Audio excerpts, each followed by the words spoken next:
Hello my dear students, मैं हूं आपका अरविंद ठाकुर और आज हम लोग पढ़ने जा रहे हैं थर्मोडायनेमिक्स, जो एक बहुत ही स्कोपिक चैप्टर है, उसका सेकंड लेक्चर मींस आज मैं थर्मोडायनेमिक प्रोसेसेस के बारे में पढ़ाऊंगा।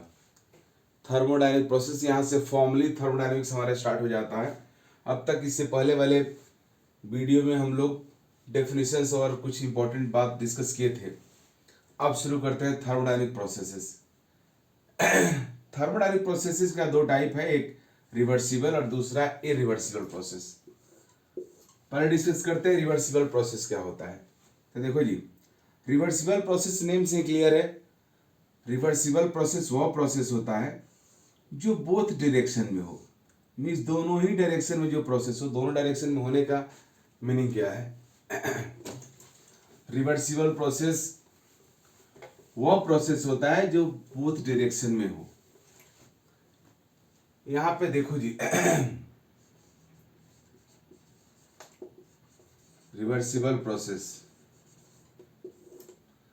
थर्मोडायनेमिक्स में हमारा जो सिस्टम रहता है वो आइडियल गैस रहता है, और जनरली हम लोग इस तरीका से एक सिलेंडर पिस्टन लेते हैं और इसी को सिस्टम के तौर पे इस्तेमाल करते हैं। इस सिलेंडर के अंदर गैस रखा हुआ है, इसके ऊपर से मासलेस पिस्टन लगा हुआ है। मैं लास्ट में बताया था मासलेस हम लोग क्यों रखते हैं पिस्टन को। इस पिस्टन की वजह से कोई गैस के ऊपर प्रेशर डेवलप एक्स्ट्रा नहीं हो रहा है। ये हमारा सिस्टम है। अब रिवर्सिबल प्रोसेस में एक्सप्लेन करने जा रहा हूं, वर्ड से सुनना आप सब। यह सिस्टम है जो गैस रखा हुआ है सिलेंडर के अंदर। सिस्टम के अलावा जो भी है वो सब के सब सराउंडिंग है। तो यह पार्ट हमारा क्या हुआ? सराउंडिंग हुआ। सराउंडिंग हुआ और ये बाउंड्री हुआ।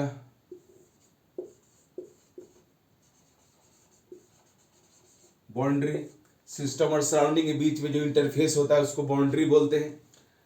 अब इस सिलेंडर के अंदर जो गैस है इसका प्रेशर, इंटरनल प्रेशर पी से मैं रिप्रेजेंट कर रहा हूं internal pressure of gas. Internal pressure of gas. अब गैस का जो इंटरनल प्रेशर है इसकी वजह से गैस एक्सपेंड होना चाहेगा, राइट? और गैस जब एक्सपेंड होगा तो किसके अगेंस्ट में एक्सपेंड होगा? पिस्टन को ऊपर उठाएगा। गैस हमारा एक्सपेंड होना चाहता है तो इसके लिए गैस क्या करेगा? पिस्टन को ऊपर उठाना चाहेगा जिससे एक्सपेंड होने हो जाए। पिस्टन मींस पिस्टन के ऊपर फोर्स लगाएगा। और पिस्टन के बाहर से भी एक्सटर्नल प्रेशर लग रहा है, एटमॉस्फेरिक प्रेशर। हमारा जो एटमॉस्फेरिक प्रेशर है वो बाहर से एक्ट हो रहा है। पी एक्सटर्नल, इसको हम लोग लिखेंगे P external. External pressure, external pressure, external pressure. अब देखो जी, इंटरमीस गैस एक्सपेंड होना चाहता है, नीचे से प्रेशर लगा रहा है पिस्टन के ऊपर, और बाहर से पिस्टन में प्रेशर लग रहा है, एक्सटर्नल प्रेशर। अब यहां पे क्या होगा? तो ये process reversible means gas expand होना चाहता है, ऊपर जाना चाहता है, लेकिन प्रोसेस रिवर्सिबल हो। रिवर्सिबल प्रोसेस का डेफिनेशन होता है, आप पहले डेफिनेशन समझो। डेफिनेशन बहुत इंपॉर्टेंट है। आई थिंक अब तक के IITs का जो एग्जाम हुआ है 45-46 ईयर्स में, आप देखोगे तो कम से कम 20 टाइम्स रिवर्सिबल प्रोसेस का डेफिनेशन में क्वेश्चन आता है। नीट में और जेईई मेन में भी रेगुलरली आता है। जेईई मेन एग्जाम में तो हर सेशन में 2-3 मतलब क्वेश्चन रहता है रिवर्सिबल पे ही। तो रिवर्सिबल प्रोसेस का डेफिनेशन समझना जरूरी है। तो रिवर्सिबल प्रोसेस का डेफिनेशन होता है, reversible process is that process which takes place in both directions। Reversible और रिवर्सिबल प्रोसेस वह प्रोसेस है जो दोनों डायरेक्शन में होता है। इसका मीनिंग क्या है मैं बताऊंगा, लेकिन रिवर्सिबल प्रोसेस का डेफिनेशन का सबसे इंपॉर्टेंट पार्ट है वो यह है कि reversible process is that process which takes place in both direction and throughout the reversible process a thermodynamic equilibrium is maintained between system and surrounding। This is the very important point of reversible process। Means reversible process is that process which takes place in both direction and throughout the reversible process A thermodynamic equilibrium is maintained, it is a very slow process. Reversible process बहुत ही slow process होता है। तो इस वजह से आगे मैं बताऊंगा कि रिवर्सिबल प्रोसेस को हम लोग क्वासी स्टैटिक प्रोसेस बोलते हैं। लेकिन पहले देखते हैं ये प्रोसेस हो कैसे रहा है। अब हमारा पिस्टन को ऊपर उठाना चाह रहा है गैस। अगर यहां मैं मानू if P internal is slightly greater than P external, P internal हमारा P एक्सटर्नल से स्लाइटली ग्रेटर है, P internal is equal to P external plus DP, DP फिर ये स्मॉल है, small means internal pressure external से slightly greater है। तो इससे क्या होगा जी, पिस्टन स्लोली ऊपर उठेगा। स्लाइटली ग्रेटर होने का मीनिंग हुआ मीन्स यहाँ पे फोर्स का बहुत बड़ा मीन्स प्रेशर अगर ऊपर लग रहा है तो फोर्स लग रहा है, मीन्स हमारा गैस फोर्स लगा रहा है ऊपर की तरफ, और एक्सटर्नल प्रेशर जो है वो फोर्स लगा रहा है पिस्टन के ऊपर नीचे की तरफ। लेकिन दोनों के बीच में एक बैलेंस है। प्रोसेस थर्मोडायनेमिक इक्विलिब्रियम यहाँ पे मेंटेन करना है। तो थर्मोडायनेमिक इक्विलिब्रियम मेंटेन करने का मीनिंग यह हुआ कि कि प्रेशर कांस्टेंट रहे, गैस हमारा एक्सपेंड हो रहा है, पिस्टन ऊपर उठ रहा है। गैस जब एक्सपेंड होगा पिस्टन मींस क्योंकि इंटरनल प्रेशर एक्सटर्नल से स्लाइटली ग्रेटर है तो पिस्टन तो हमारा ऊपर उठेगा। लेकिन पिस्टन जैसे ही ऊपर उठेगा, मान लो पिस्टन उठ के तुम्हारा यहां से अब यहां पे आ गया, जैसे पिस्टन यहां पे आया गैस एक्सपेंड हुआ, बाहर का प्रेशर तो एक्सटर्नल प्रेशर वो है, लेकिन जब पिस्टन हमारा यहां से उठकर यहां पे आएगा तो हमारा गैस जब एक्सपेंड होगा तो गैस के अंदर का प्रेशर तो डिक्रीज होगा। लेकिन हमारा रिवर्सिबल प्रोसेस का डेफिनेशन बोलता है कि through out the process system और सराउंडिंग के बीच में थर्मोडायनेमिक इक्विलिब्रियम मेंटेन होना चाहिए। तो ये कैसे पॉसिबल है? तो हम लोग मानते हैं कि प्रोसेस वेरी वेरी स्लो होता है। जैसे मान लो ये पिस्टन यहां पे है, स्लाइटली थोड़ा सा खिसक के यहां चला गया, तो इतना पिस्टन को ऊपर उठने में, और ऐसा होगा क्यों?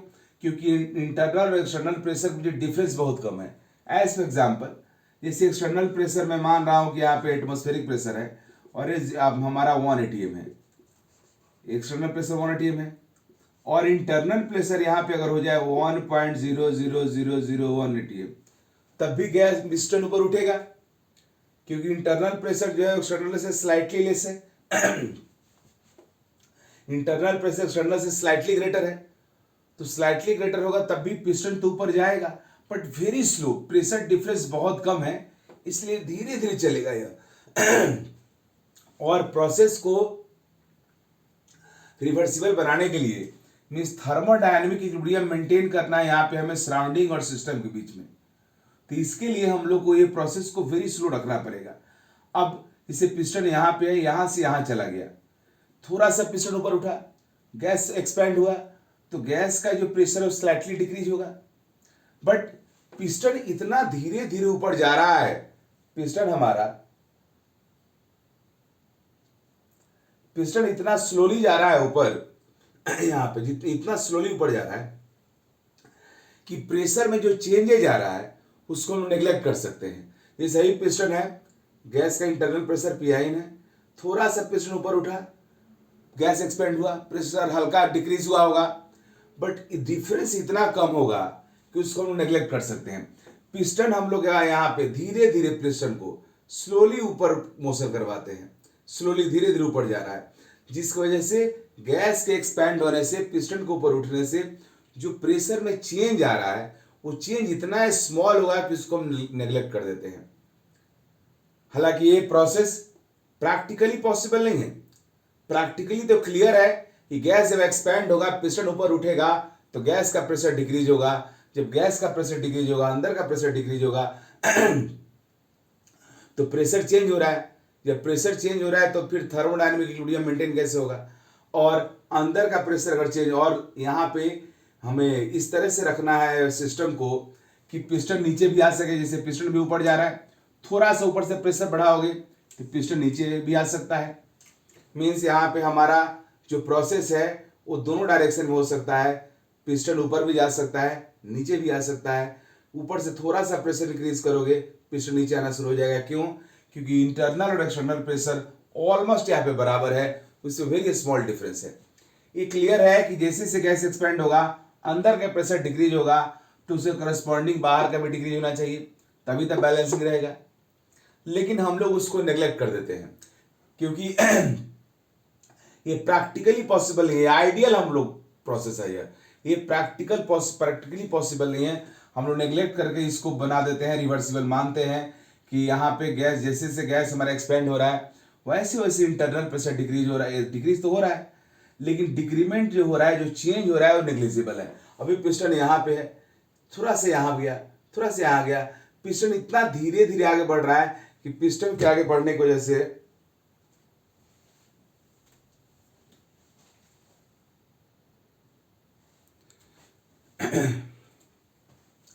पिस्टन के ऊपर बढ़ने की वजह से जो प्रेशर में चेंजेज हो रहा है हमारे गैस का, उसको हम लोग निग्लिजिबल मान लेते हैं कि वेरी स्मॉल चेंज होता है, और फिर मान लेते हैं कि प्रेशर रिमेंस कांस्टेंट है। प्रैक्टिकली ऐसा पॉसिबल नहीं है क्योंकि जब भी गैस एक्सपैंड होगा pressure will definitely decrease. But यहां पे हम मानते हैं कि पिस्टन हमारे इतना धीरे धीरे ऊपर जा रहा है, इतना स्लोली ऊपर जा रहा है कि इसके खिसकने से, जैसे पिस्टन यहां से आ गया तो प्रेशर में चेंज डेफिनेटली होगा, बट चेंज होगा वो निग्लिजिबल होगा हमारे गैस के प्रेशर के रिस्पेक्ट में।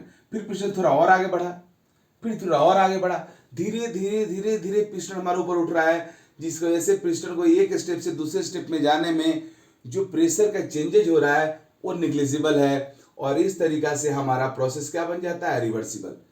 रिवर्सिबल प्रोसेस होने के लिए नेसेसरी कंडीशन है कि सिस्टम और सराउंडिंग के बीच में थर्मोडायनेमिक इक्विलिब्रियम मेंटेन रहे, और थर्मोडायनेमिक इक्विलिब्रियम मेंटेन तभी रहेगा जब प्रेशर कांस्टेंट रहेगा, क्योंकि थर्मोडायनेमिक इक्विलिब्रियम के अंदर chemical equilibria, mechanical equilibria, thermal equilibria तीनों रहता है।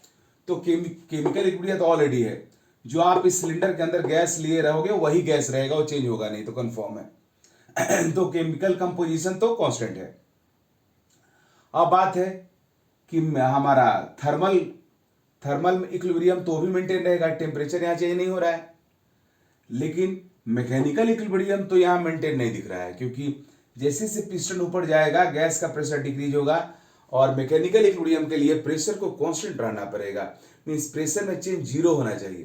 तो इसके लिए हम लोग मानते हैं कि हमारा प्रोसेस वेरी स्लो हो रहा है, इतना स्लो हो रहा है जिसकी वजह से गैस के एक्सपैंड होने से जो प्रेशर में चेंजेज आ रहा है वो नेग्लिजिबल है।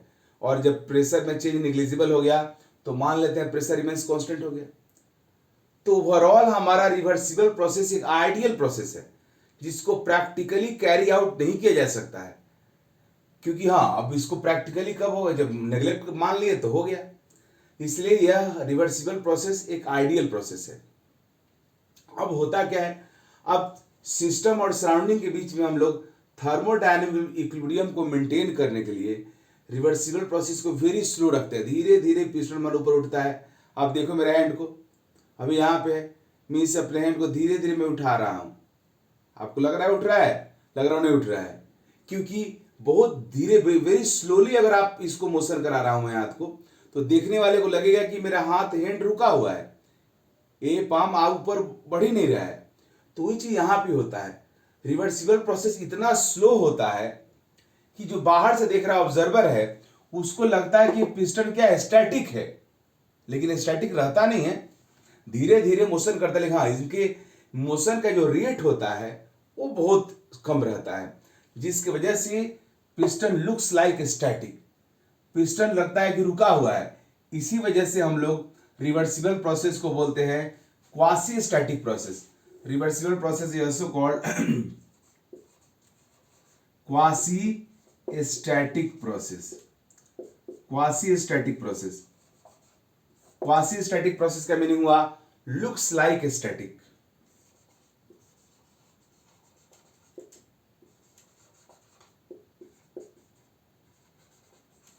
और seems looks like, seems to भी लोग बोल सकते हैं static, seems to be static,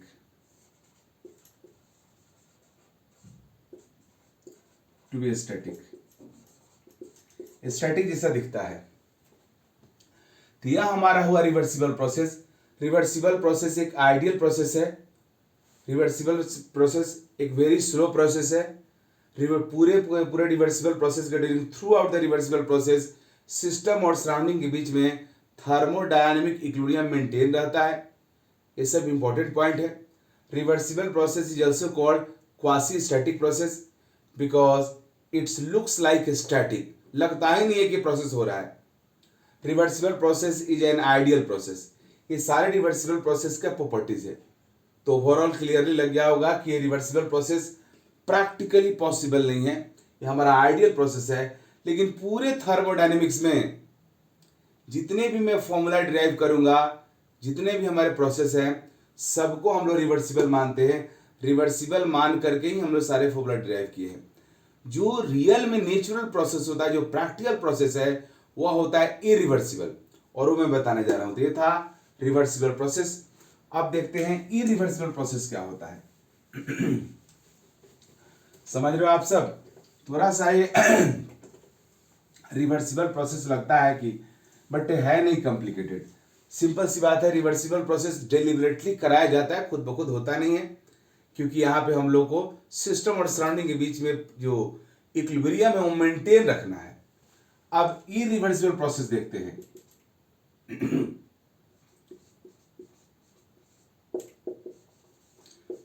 irreversible process name से ही क्लियर है। इरिवर्सिबल प्रोसेस वह प्रोसेस है जो रिवर्सिबल नहीं है।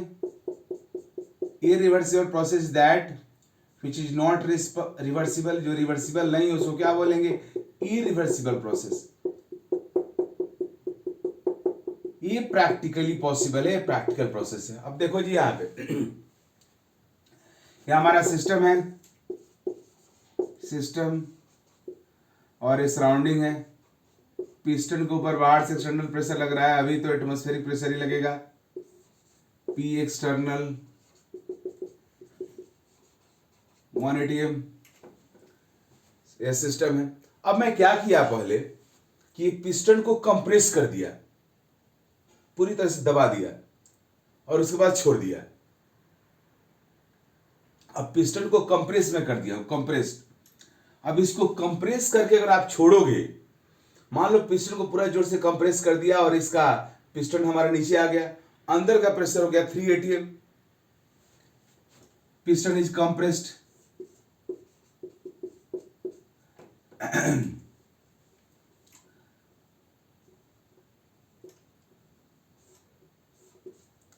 गैस इज कंप्रेस्ड, गैस को कंप्रेस्ड कर दिया और कंप्रेस्ड करने की वजह से इसके अंदर यहां पे आ गया हमारा पिस्टन।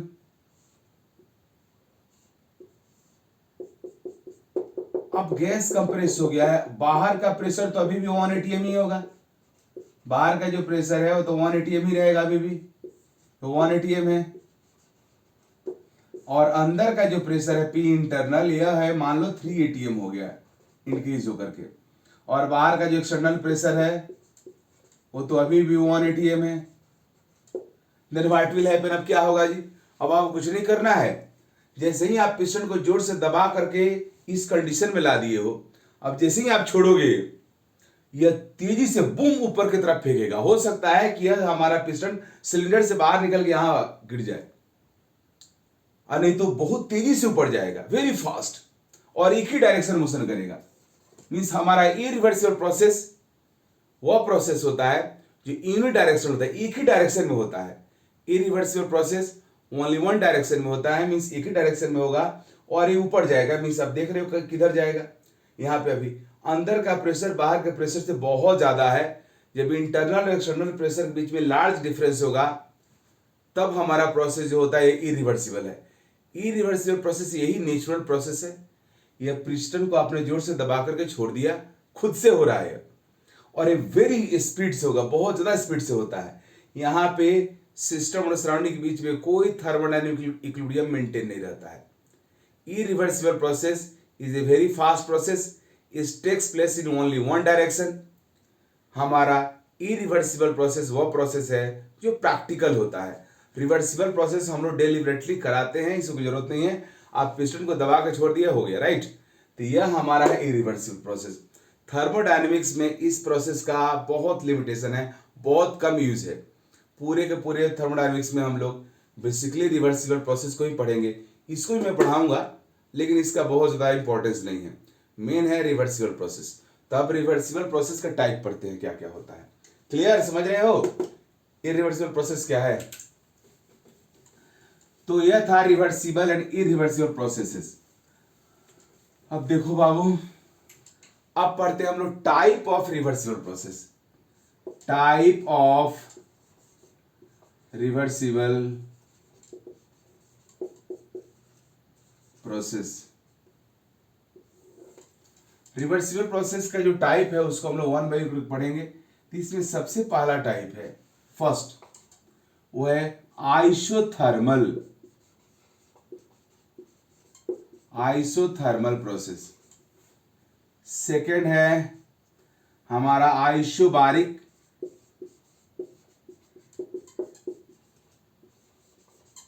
थर्ड है आइसोकोरिक।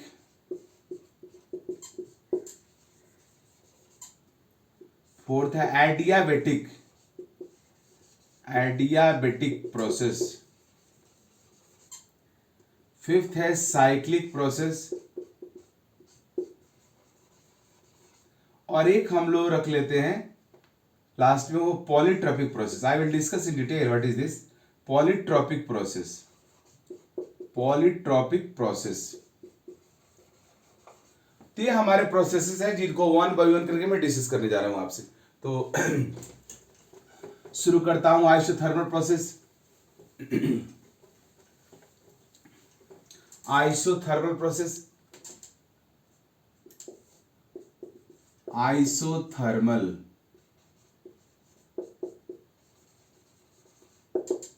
इन नेम से क्लियर है। आइसो का मीनिंग हुआ सेम, और थर्मल का मीनिंग हुआ, सॉरी, थर्मल का मीनिंग हुआ हीट एनर्जी और हीट और टेम्परेचर।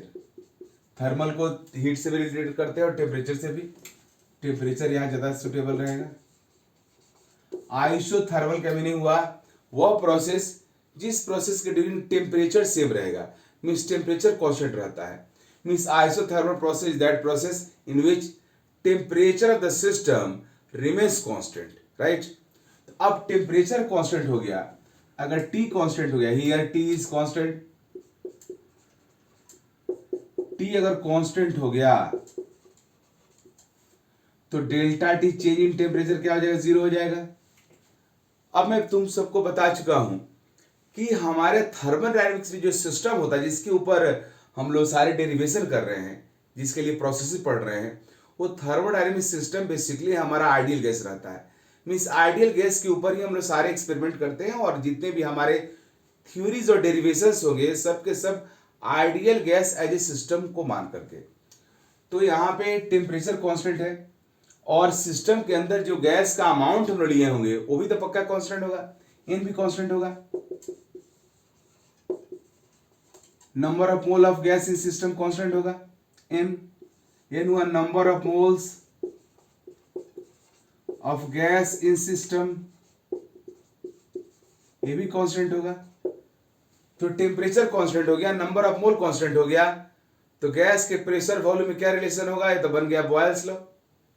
क्योंकि स्टेट्स ऑफ मैटर में आप पढ़े हो, बॉयल्स ने बताया है कि गैस के टेम्परेचर को और नंबर ऑफ मोल को कांस्टेंट रखोगे तो उसके वॉल्यूम और प्रेशर के बीच में क्या होगा, इनवर्सली रिलेशन होगा। तो वही रिलेशन यहाँ पे आ जाता है, और हमारा आइसोथर्मल प्रोसेस का मैथमेटिकल फॉर्म हो जाता है PV is equal to constant K, क्योंकि बॉयल्स लॉ जैसा हो गया। Means PV is equal to K, constant यह हुआ हमारा मैथमेटिकल फॉर्म किसका, आइसोथर्मल प्रोसेस का मैथमेटिकल फॉर्म हुआ पीवी इक्वल टू कांस्टेंट, जहां पे पी हुआ pressure of gas, pressure of gas, V हुआ वॉल्यूम ऑफ गैस, गैस मतलब सिस्टम, प्रेशर ऑफ सिस्टम बोलेंगे यहां पे, गैस नहीं सिस्टम, और भी हुआ वॉल्यूम ऑफ सिस्टम। राइट। तो पीवी इक्वल टू कांस्टेंट हमारा हो गया मैथमेटिकल फॉर्म आइसोथर्मल प्रोसेस का। आइसोथर्मल प्रोसेस में temperature constant delta T zero होगा। अब इसका ग्राफिकल रिप्रेजेंटेशन देखते हैं, graphical representation of isothermal process, graphical representation. तो ग्राफ ड्रॉ करने जा रहे हैं हम लोग। देखो जी, ग्राफ ड्रॉ करने का तरीका मैं बताया हूं। अगर ग्राफ ड्रॉ करना है, यहाँ पे प्रेशर और वॉल्यूम बीच में इस ऑर्डिनेट पे मैं रखा हूं प्रेशर को एब्सिसा, जिसको जो एक्स एक्सिस होता है उस पे मैं रखा हूं वॉल्यूम को। यहां में ग्राफ ड्रॉ करना है आइसोथर्मल प्रोसेस का। तो P V equal to constant K है, तो पी इक्वल टू हो जाएगा के बाई वी। ग्राफ ड्रॉ करने का सिंपल मेथड होता है कि फर्स्ट ऑफ ऑल आपको चेक करना होगा कि जिसके बीच में ग्राफ ड्रॉ कर रहे हो फिजिकल क्वांटिटी के बीच में, ये ग्राफ स्ट्रेट लाइन होगा कि नहीं, पहला काम आपका यह है। तो उसके लिए क्या करने हैं, हम लोग पावर देखते हैं, जिसके बीच में ग्राफ ड्रॉ करना है उसका पावर देखते हैं। यहाँ पे प्रेशर का पावर क्या है, 1 है, ठीक है। लेकिन वॉल्यूम का पावर क्या 1 है, नहीं है। कितना बच्चा को लग रहा हुआ है, वॉल्यूम नीचे यहाँ पे है। एक्चुअल में इस तरह से है, प्रेशर इज इक्वल टू के इंटू 1 बाई वी। वॉल्यूम तो नीचे है, वॉल्यूम जो ऊपर जाएगा तब ऊपर रहता था, उसका पावर 1 रहता है। यहाँ पे वॉल्यूम का पावर -1 है, प्रेशर का पावर 1, वॉल्यूम का पावर -1। दोनों जिसके बीच में ग्राफ ड्रॉ कर रहे हो, अगर दोनों का पावर 1 होगा then graph will be straight line, otherwise graph will be curve. तो यहाँ ग्राफ क्या होगा, कर्व होगा। क्लियर हो गया, कर्व होगा। अब यहाँ पे इनवर्सली प्रोपोर्शनल का रिलेशन है, मीन्स यहाँ पे वॉल्यूम बढ़ाओगे, वॉल्यूम को इंक्रीज करोगे तो प्रेशर डिक्रीज होगा, और जब वॉल्यूम टेंस टू आप 0 करोगे तो प्रेशर टेंस टू इन्फिनिटी हो जाएगा। देख लो, वॉल्यूम नीचे है, और जब आप वॉल्यूम टेंस टू इन्फिनिटी करोगे तो प्रेशर टेंस टू 0 हो जाएगा। इसका मीनिंग हुआ कि ग्राफ इनवर्सली प्रोपोर्शनल होगा, और यह ग्राफ का टर्मिनल प्रेशर एक्सिस और वॉल्यूम एक्सिस के पैरेलल हो जाएगा। मीन्स इस तरीके का ग्राफ हो गया।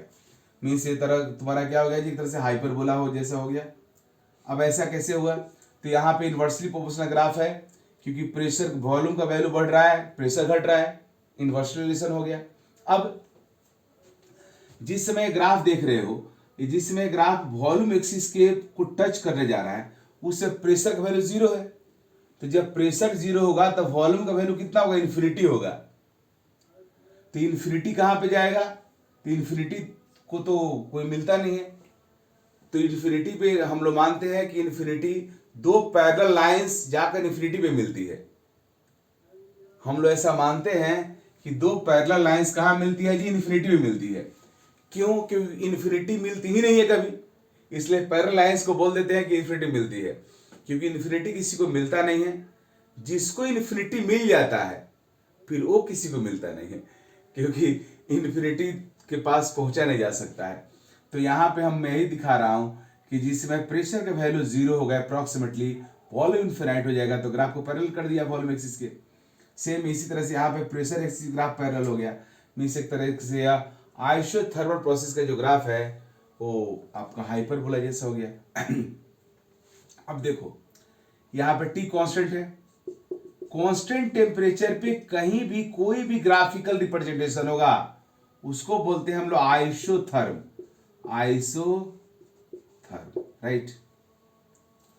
तो यह हुआ मैथमेटिकल ग्राफ, इसका graphical representation of isothermal process. लेकिन ये जो प्रोसेसेस हमारे होते हैं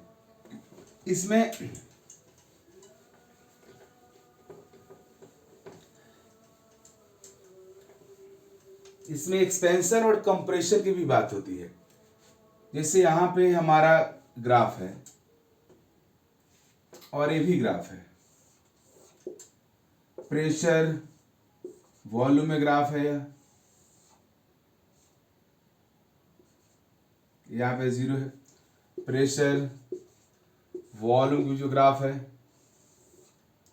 अगर आपसे कोई पूछता है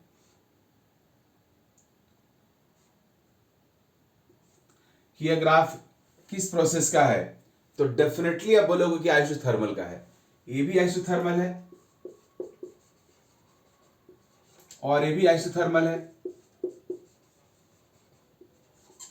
क्योंकि आइसोथर्मल प्रोसेस में ही हमारे प्रेशर और वॉल्यूम के बीच में इनवर्सली प्रोपोर्शनल का रिलेशनशिप रहता है। लेकिन अब ये दोनों आइसोथर्मल सेम नहीं है। इसमें आप देख रहे हो कि वॉल्यूम तुम्हारा डिक्रीज हो रहा है, एरो ऐसे है, और प्रेशर इंक्रीज हो रहा है। यहाँ पे वॉल्यूम हमारा डिक्रीज हो रहा है, प्रेशर इंक्रीज हो रहा है, और यहाँ पे वॉल्यूम इंक्रीज हो रहा है, प्रेशर डिक्रीज हो रहा है। तो ये दोनों ही आइसोथर्मल का ग्राफ है, बट दोनों सेम नहीं है। इसको बोलेंगे आइसोथर्मल एक्सपेंशन, इसको बोलेंगे कंप्रेशन। जब हमारे सिस्टम का गैस का वॉल्यूम इंक्रीज होता है, जब वॉल्यूम इंक्रीज होगा, वॉल्यूम इंक्रीज होगा तो बोलेंगे कि एक्सपेंशन हो रहा है। जब प्रेशर डिक्रीज होगा तब भी बोलेंगे कि एक्सपेंशन हो रहा है। मीन्स दोनों हो या दोनों में से कोई एक हो तब भी ये हो हमारा होगा एक्सपेंशन। मीन्स यह किसको रिप्रेजेंट कर रहा है? यह रिप्रेजेंट करता है एक्सपेंशन को। Expansion means increment in volume और decrement in pressure is called expansion of gas और एक्सपेंशन ऑफ सिस्टम। तो ये हुआ एक्सपेंशन। अब इसके जस्ट रिवर्स, अगर वॉल्यूम डिक्रीज हो रहा है और प्रेशर इंक्रीज हो रहा है, वॉल्यूम डिक्रीज और प्रेशर इंक्रीज दोनों हो या कोई एक हो, जैसे यहां पे दोनों साइमल्टेनियसली हो रहा है, जब प्रेशर वॉल्यूम मान लो दोनों दिया रहेगा तब तो दोनों में चेंजेज होगा। अगर वॉल्यूम बढ़ेगा तो प्रेशर घटेगा, अगर वॉल्यूम घटेगा तो प्रेशर बढ़ेगा, राइट। लेकिन कई बार ऐसा ग्राफ आगे मिलेगा जहां पे प्रेशर वॉल्यूम इसको एक ही प्रेजेंट रहेगा। तो एक्सपेंशन और कंप्रेशन वाली बात आप केवल एक से भी कर सकते हो। अगर वॉल्यूम इंक्रीज हो रहा है तब भी एक्सपेंशन है, प्रेशर डिक्रीज हो रहा है तब भी एक्सपेंशन है, दोनों साथ में हो रहा है तब भी है, राइट।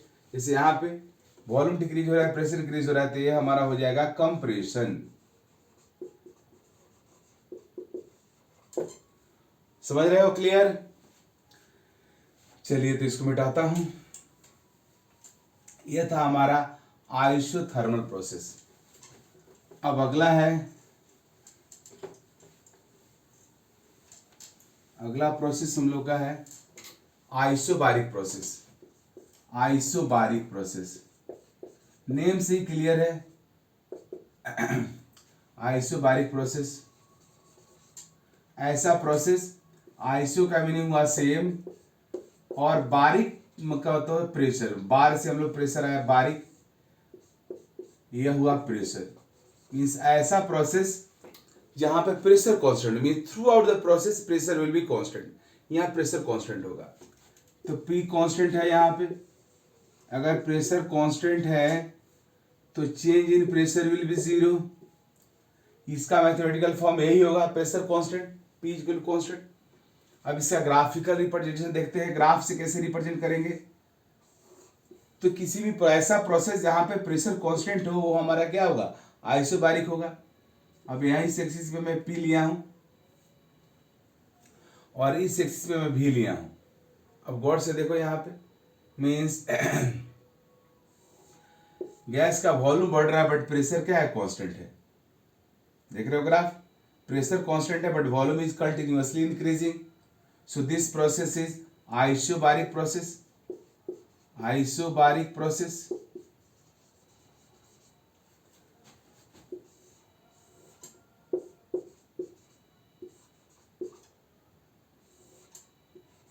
यहाँ भी same, volume is continuously decreasing but pressure remains constant. ये भी आइसोबारिक है। दोनों ही आइसोबारिक प्रोसेस है बट दोनों आइसोबारिक प्रोसेस अलग अलग है। इस आइसोबारिक प्रोसेस को क्या बोलेंगे जी? एक्सपेंशन। आइसोबारिक एक्सपेंशन हो रहा है क्योंकि वॉल्यूम इंक्रीज हो रहा है, और यहाँ पे वॉल्यूम डिक्रीज हो रहा है तो आइसोबारिक कंप्रेशन है। ये आइसोबारिक प्रोसेस है। मीन्स ये है हमारा isobaric expansion. Isobaric expansion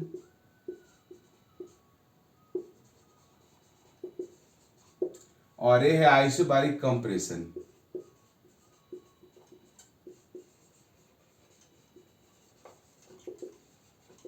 okay, तो यह था आइसोबारिक प्रोसेस।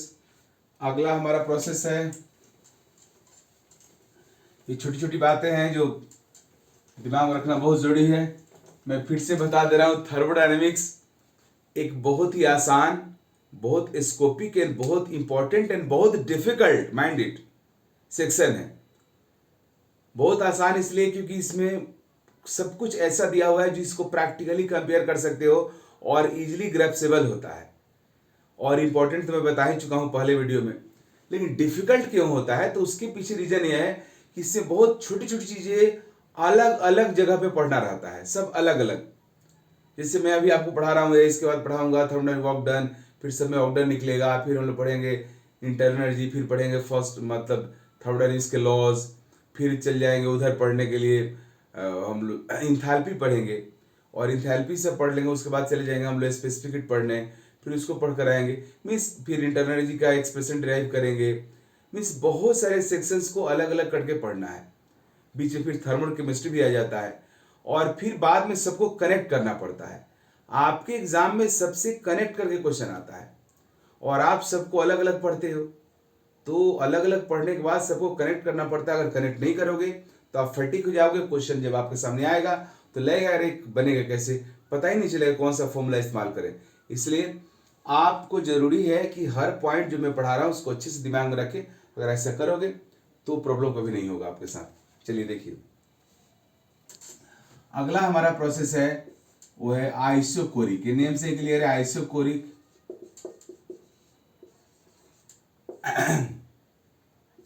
यहां पे वॉल्यूम कांस्टेंट होता है, वॉल्यूम इज कांस्टेंट,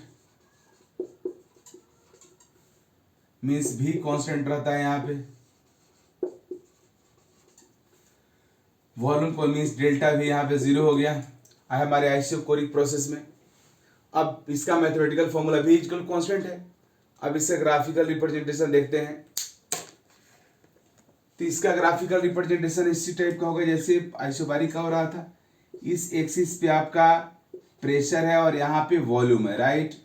अब आप देखो यहाँ पे pressure is continuously increasing but volume of system remains constant. तो ये क्या हुआ, आइसोकोरिक प्रोसेस हुआ। आइसोकोरिक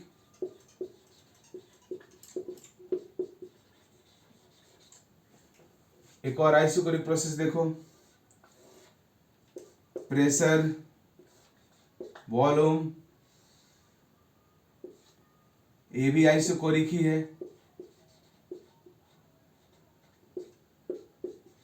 इन दोनों में डिफरेंस क्या है, डिफरेंस यह है कि यहां पे प्रेशर डिक्रीज हो रहा है, यहां प्रेशर इंक्रीज हो रहा है।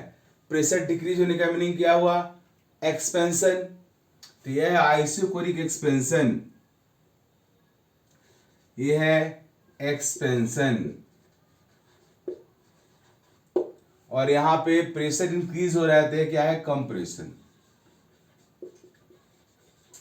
इस पे भी क्वेश्चन आते रहता है रेगुलरली। ओके, तो यह था आइसोकोरिक प्रोसेस। नेक्स्ट है हमारा adiabatic process.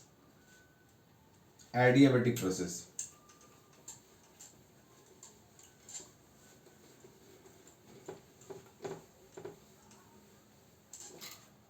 Adiabatic process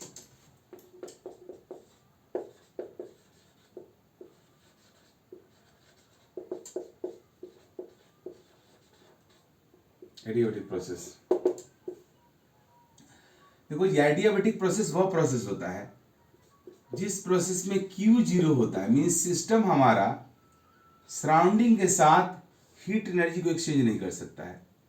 means हम लोग एक ऐसे वेजल में रखे हैं अपने गैस को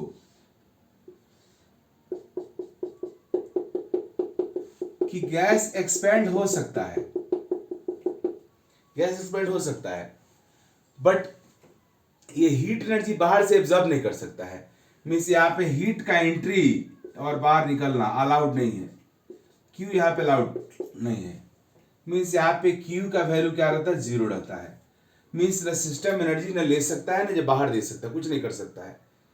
तो ऐसे वाल को हम लोग एडियाबैटिक वाल भी बोलते हैं। एडियाबैटिक प्रोसेस कराने के लिए एडियाबैटिक वाल का इस्तेमाल होता है। एडियाबैटिक मीन्स से पूरा का पूरा क्या हमारा एडियाबैटिक वाल है, एडियाबैटिक वाल ये भी है। मीन्स एडियाबेटिक वाल वह होता है जिस वाल से हीट का एक्सचेंज जीरो होता है। एक और वाल होता है, इसको बोलते हैं डाइथर्मिक वाल। डाइथर्मिक, जैसे मान लो ये सिलेंडर में आप रखे हो गैस, पिस्टन लगा दिए हो, ये सिलेंडर पिस्टन सिस्टम देखे हो ना जी, सिलेंडर पिस्टन सिस्टम देखे हो, साइकिल में हवा किए हो, साइकिल में हवा करने के लिए जो पंप का हम लोग इस्तेमाल करते हैं वो सिलेंडर पिस्टन सिस्टम ही होता है। और सिरिंज भी होता है जिससे डॉक्टर साहब लोग इंजेक्शन आपको इंजेक्ट करते हैं, वो भी सेम होता है। अब यहाँ पे अगर ये हीट एनर्जी ले सकता है, दे सकता है, क्यू यहाँ पे नॉट इक्वल टू जीरो होगा, तो इस वाल को हम बोलते हैं डाइथर्मिक वाल। डाइथर्मिक वाल, डाइथर्मिक वाल वह वाल होता है जो हीट एनर्जी एक्सचेंज अलाउ करता है। Exchange of heat energy is allowed, means exchange of heat energy is possible. Exchange of heat energy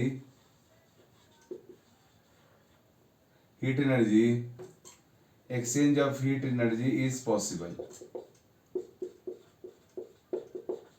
right. लेकिन यहां पे exchange heat energy not possible. तो एडियाबेटिक वाल उसको बोलेंगे जहां से हीट एनर्जी न बाहर जा सकता है न अंदर आ सकता है। लेकिन डाइथर्मिक वाल वह होता है जिससे हीट एनर्जी अंदर बाहर जा सकता है, मींस सिस्टम के अंदर का हीट एनर्जी बाहर भी आ सकता है और बाहर के हीट एनर्जी को सिस्टम अंदर एब्जॉर्ब भी कर सकता है। अब देखो जी, हमारा यह प्रोसेस एडियाबेटिक प्रोसेस है, तो इससे तो डाइथर्मिक में से आपको बता दिया। एडियाबेटिक प्रोसेस में क्यू जीरो होता है, ये बहुत इंपॉर्टेंट पॉइंट है। तो एडियाबेटिक प्रोसेस वह प्रोसेस है जिसमें हीट एनर्जी एक्सचेंज जीरो होता है। अब इस एडियाबेटिक प्रोसेस का जो मैथमेटिकल फॉर्मूला होता है भी पीवी का power gamma is equal to constant. अब यहां टर्म गामा आ रहा है, ये गामा क्या होता है, गामा के बारे में आगे मैं बताऊंगा। ये जो गामा है, गामा होता है बेसिकली सीपी बाई सीवी। ये सीपी सीवी क्या होता है आगे मैं पढ़ाऊंगा। अभी आपको इतना ही याद रखना है कि गामा का वैल्यू ग्रेटर देन 1 होगा और इससे ज्यादा कुछ नहीं। और पी हुआ प्रेशर, वी हुआ वॉल्यूम। ये पीवी का पावर गामा कांस्टेंट कैसे आता है, Q is equal to zero को हम लोग आगे डिराइव करके ये निकाल सकते हैं, लेकिन केमिस्ट्री में इसकी जरूरत नहीं पड़ता है, फिजिक्स में भी जरूरत नहीं है, बट आगे चल के मैं आपको बताऊंगा। अभी डायरेक्टली बता रहा हूं कि आइडियाबैटिक प्रोसेस का मैथमेटिकल फॉर्म है PV is equal to PV का power gamma is equal to constant.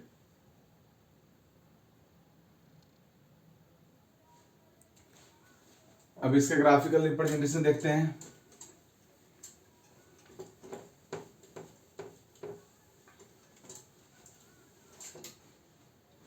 Graphical representation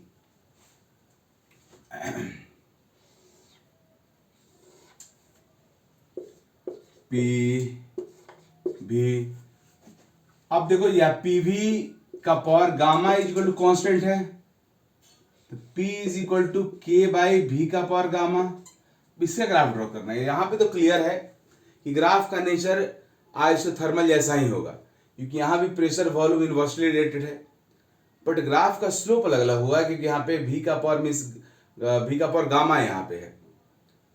तो आप अगर ऐसे डायरेक्ट नेचर ड्रॉ करोगे तो इस तरीका से हो जाएगा। अगर केवल आप एडियाबेटिक का ग्राफ ड्रॉ कर रहे हो तब तो एक ही जैसा होगा, मीन्स जिस तरह से थर्मल का उस तरह से एडियाबेटिक का है, क्योंकि ये भी इन्वर्सली रिलेटेड है, वो भी इन्वर्सली प्रोपोर्शनल था। यहाँ भी जब प्रेशर बढ़ाओगे तो वॉल्यूम घटेगा, वॉल्यूम बढ़ाओगे प्रेशर बढ़ेगा, जिसमें प्रेशर टेंड्स टू इन्फिनिटी होगा, वॉल्यूम टेंड्स टू जीरो होगा, volume tends to infinity, pressure tends to zero. तो ये तो ग्राफ इस तरह का सेम नेचर का होगा। ये हमारा एडियाबेटिक ग्राफ ये भी हुआ, मीन्स अगर ओनली ग्राफ दिया हुआ है, ऐसे दिया हुआ है, तो इसको देखकर बताना कि एडियाबेटिक का है कि एक्सोथर्मल का है पॉसिबल नहीं है, दोनों का एग्जैक्टली सेम होगा। बट जब दोनों ग्राफ सेम में रहेगा, मीन्स एक्सोथर्मल एडियाबेटिक दोनों ग्राफ अगर एक साथ ड्रॉ किया जाएगा, उस समय आपको आइडेंटिफाई करना होगा कि which is isothermal process and which is adiabatic process, और उसको जानना जरूरी है कैसे होता है। जैसे यहाँ पे प्रेशर है, वॉल्यूम है, सेम पॉइंट से शुरू ग्राफ हुआ, एक ऐसे हुआ, यहां से आया आया, और एक ग्राफ ऐसे आया। अब आपको बताना है कि ये दोनों ही ग्राफ में कौन होगा आइसोथर्मल, कौन होगा एडियाबेटिक। तो क्लियर सी बात है, यहां पे देखिए, यहां इस ग्राफ पे मीन्स हमारा जो ग्राफ है, जो दो मैथमेटिकल फॉर्म है, इसको मिटा रहा हूं, देखो इसको देखो, P V equal to constant isothermal है, means P is equal to K by V isothermal है, and P is equal to K by V का पावर गामा एडियाबेटिक होगा। मैं बताया हूं कि गामा का वैल्यू मोर देन 1 होता है, तो यहां पे मान लो मैं 2 ले रहा हूं ग्राफ को समझाने के लिए। अब यहां पे देखो, जिसमें वॉल्यूम का वैल्यू 1 लोगे 1, उसमें प्रेशर का वैल्यू ये आइसोथर्मल है, एडियाबेटिक है। जिसमें वॉल्यूम का वैल्यू 1 लोगे, प्रेशर का वैल्यू होगा यहाँ पे के, और प्रेशर का यहाँ ही वैल्यू होगा के। मीन्स दोनों ग्राफ सेम पॉइंट से शुरू हो रहा है, लेकिन जब भी का वैल्यू आप 2 लोगे तो यहाँ पे प्रेशर आइसोथर्मल प्रेशर का वैल्यू क्या हो जाएगा, पी के बाई 2 हो जाएगा। लेकिन एडियाबेटिक में प्रेशर का वैल्यू क्या हो जाएगा, के बाई 2 का स्क्वायर मीन्स के बाई 4 हो जाएगा। मीन्स आप देख रहे हो कि जैसे ही वॉल्यूम का वैल्यू मैं 2 लिया, यहाँ पे प्रेशर का वैल्यू के बाई 2 है आइसोथर्मल में, और एडियाबेटिक में हो गया के बाई 4। इसका मीनिंग हुआ कि इक्वल वॉल्यूम में इक्वल इंक्रीमेंट करने से आइसोथर्मल में जो डिक्रीमेंट होगा, आइसोथर्मल प्रोसेस में जो प्रेशर में डिक्रीमेंट होगा वो कम होगा, और एडियाबेटिक प्रोसेस में प्रेशर में जो डिक्रीमेंट होगा वो ज्यादा होगा। मीन्स एडियाबेटिक प्रोसेस का ग्राफ ज्यादा सीधे आएगा, मीन्स इसका स्लोप बहुत ज्यादा होगा, ये ग्राफ ज्यादा स्टिपली होगा। स्टिपली का मीनिंग होता है जिसका ग्राफ ज्यादा इस तरह से ऊपर से नीचे आता है, गिरता है, इसका स्लोप ज्यादा होगा। एडियाबेटिक प्रोसेस का स्लोप ज्यादा होगा, क्योंकि इक्वल वॉल्यूम में इक्वल इंक्रीमेंट करने से एडियाबेटिक प्रोसेस में जो प्रेशर का डिक्रीमेंट हो रहा है वो आइसोथर्मल से ज्यादा हो रहा है। इसलिए एडियाबेटिक प्रोसेस का जो ग्राफ होगा वो क्या होगा, सीधे नीचे तक गिरेगा, वो खरा जैसा होगा। और आइसोथर्मल का जो ग्राफ होगा वो फ्लैटर होगा, इस तरह से फ्लैटर होगा। एडियाबेटिक प्रोसेस का जो ग्राफ होगा उसका स्लोप ज्यादा होगा, और आइसोथर्मल प्रोसेस का स्लोप कम होगा। इसलिए ऊपर वाला हुआ आइसोथर्मल और नीचे वाला होगा एडियाबेटिक। Is it clear? तो इस तरीका से दोनों ग्राफ जब सेम में रहेगा तब आपको आइडेंटिफाई करना होगा। इसमें बहुत सारे क्वेश्चंस आए हुए हैं एग्जाम्स में, सभी एग्जाम्स में, जेईई मेन में, नीट में, एडवांस में भी बहुत बड़ा आ चुका है इस तरह का क्वेश्चन। तो ये आपको डिफरेंशिएट करना होगा। ओके, अब अगला प्रोसेस हमारा है, ये है साइक्लिक प्रोसेस। ये भी बहुत बहुत इंपॉर्टेंट है साइक्लिक प्रोसेस। साइक्लिक प्रोसेस पे तो एक क्वेश्चन जनरली आते रहता है, और हो सकता है कि जेईई मेन 2023 का एग्जाम जो होने वाला है उसमें क्वेश्चन इस पे रहे भी। हमारा अगला प्रोसेस है cyclic process. Cyclic process name से क्लियर है, साइक्लिक प्रोसेस वह प्रोसेस है। साइकिल का मीनिंग क्या होता है? देखो जी, साइकिल का मीनिंग क्या होता है पहले उसको समझते हैं। साइकिल वह होता है जिसके पास टर्मिनस नहीं रहता है, मीन्स जहां से चले हो, अगर उसका साइक्लिक पाथ वह पाथ है, इस पाथ पे अगर आप मोशन कर रहे हो राउंड अबाउट हो जाएगा, मीन्स जहां से चले रहोगे वहीं पहुंच जाओगे। इसका मीनिंग हुआ साइक्लिक प्रोसेस का सबसे बड़ा आइडेंटिफिकेशन है कि cyclic process that process which final state is same as initial state.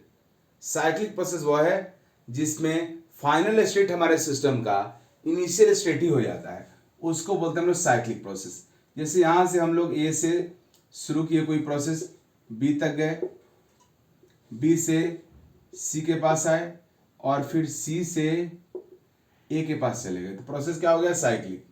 जहां से आप चले हो फिर वहीं पहुंच गए, ये हमारा हुआ साइक्लिक प्रोसेस। तो साइक्लिक प्रोसेस वह प्रोसेस होता है जिस प्रोसेस में सिस्टम का फाइनल स्टेट और इनिशियल स्टेट दोनों सेम रहता है। तो यहां इस प्रोसेस का पहचान है, in this process SF is equal to SI, means final state, हमारे सिस्टम का फाइनल स्टेट, और ये हमारा है इनिशियल स्टेट। सिस्टम का फाइनल स्टेट और इनिशियल स्टेट दोनों क्या होता है, सेम हो जाता है। मीन्स फाइनल स्टेट इनिशियली रह जाता है। जैसे देखो यहाँ पे ए से चले हो, इनिशियल है, और फिर फाइनली ए पे आ गए, तो फाइनल स्टेट इनिशियल स्टेट का इक्वल हो गया। जब फाइनल और इनिशियल दोनों स्टेट सेम हो जाएगा तो चेंज, और हम लोग को पता है कि हमारे स्टेट वेरिएबल्स जो होते हैं, जो पॉइंट वेरिएबल है, स्टेट वेरिएबल है, स्टेट फंक्शन है, पॉइंट फंक्शन है, ऑल आर सेम, वो ओनली सिस्टम के स्टेट पे डिपेंड करता है। मीन्स अगर स्टेट सेम होगा तो उसका वैल्यू सेम होगा, स्टेट डिफर होगा तो उसका वैल्यू डिफर होगा। तो फाइनल स्टेट और इनिशियल स्टेट सेम होने की वजह से साइक्लिक प्रोसेस के ड्यूरिंग, ये वेरी वेरी इंपॉर्टेंट पॉइंट है जी, ये बहुत बहुत इंपॉर्टेंट पॉइंट मैं बोल रहा हूं, 5 स्टार, इसको आप याद रखना। जब साइक्लिक प्रोसेस में फाइनल स्टेट इनिशियल सेम हो जाता है, इसलिए change in all state variables, change in all state variables, state variables during cyclic process, during cyclic process will be zero होगा। मीन्स जैसे पता चला कि प्रोसेस साइक्लिक है, आंख बंद करके आप बोल सकते हो कि इस प्रोसेस में डेल्टा पी जीरो होगा, डेल्टा भी जीरो होगा, डेल्टा टी जीरो होगा, डेल्टा यू जीरो होगा, डेल्टा एच जीरो होगा, डेल्टा जी जीरो होगा, डेल्टा एस जीरो होगा, all will be zero because all are state function और स्टेट वेरिएबल्स। साइक्लिक प्रोसेस के during हमारे state variables में change zero होता है, क्योंकि साइक्लिक प्रोसेस में फाइनल स्टेट इनिशियल स्टेट दोनों सेम हो जाता है। ओके, तो यह हुआ हमारा साइक्लिक प्रोसेस। अब लास्ट है पॉलीट्रॉपिक प्रोसेस। पॉलीट्रॉपिक प्रोसेस,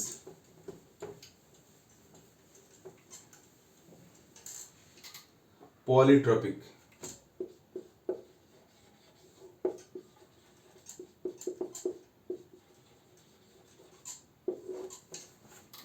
देखो जी, मैं पहले ही बता चुका हूं कि जब हमारे सिस्टम अपने स्टेट को चेंज करते हैं तो स्टेट चेंज करने के ड्यूरिंग जिस पाथ को फॉलो करते हैं उसी पाथ को प्रोसेस बोलते हैं। जैसे मिसाल के तौर पे, जैसे मान लो यहां से जैसे कहीं से भी आपके स्कूल से ही आपके कोचिंग इंस्टीट्यूट को जाना है, तो स्कूल से कोचिंग इंस्टीट्यूट जाने का आपके पास बहुत सारे रास्ते हो सकते हैं। उसी तरीका से एक स्टेट से दूसरे स्टेट तक जाने के हमारे पास बहुत सारे प्रोसेस होते हैं। इनफैक्ट इनफाइनाइट हो सकता है।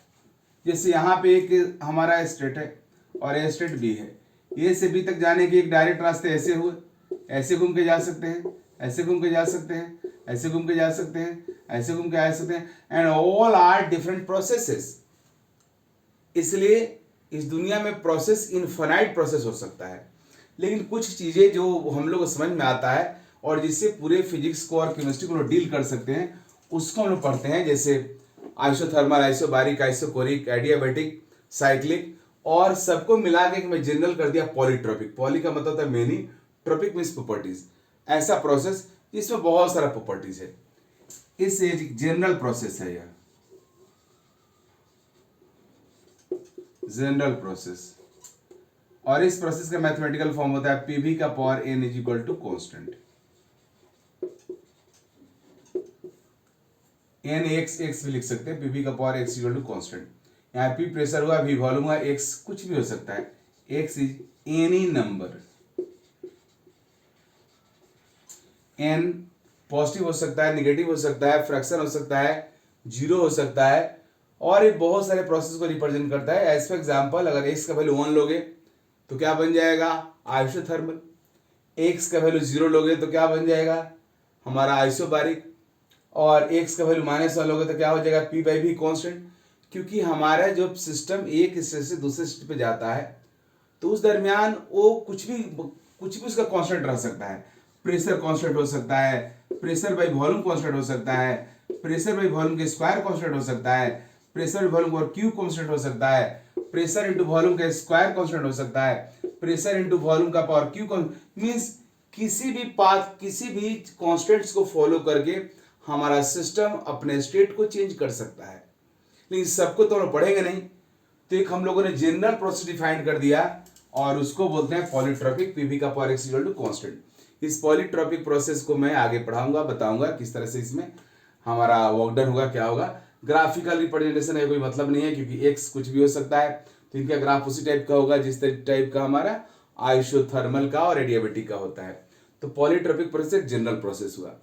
अब हम पढ़ेंगे थर्मोडायनेमिक वर्क डन, लेकिन थर्मोडायनेमिक वर्क डन पढ़ा करके मैं साथ में उस पर न्यूमेरिकल्स भी करवाऊंगा साथ, तो अगले वीडियो में होगा। क्योंकि ये वीडियो थोड़ा सा लंबा होते जा रहा है, तो वीडियो तो लंबा होगा ही, ये सब टॉपिक इस तरह का रहता है कि टाइम कंज्यूम करता है। अगर आप ये सब चीज़ें अगर पढ़ने से पढ़े हो तो फटाफट पढ़ सकते हो, लेकिन ये सब बहुत इंपॉर्टेंट है, अगर दिमाग में रहेगा तभी आगे की वीडियोज आपको समझ में आएगा और थर्मोडायनेमिक्स पे 100% कमांड होगा आपका। Okay, thank you.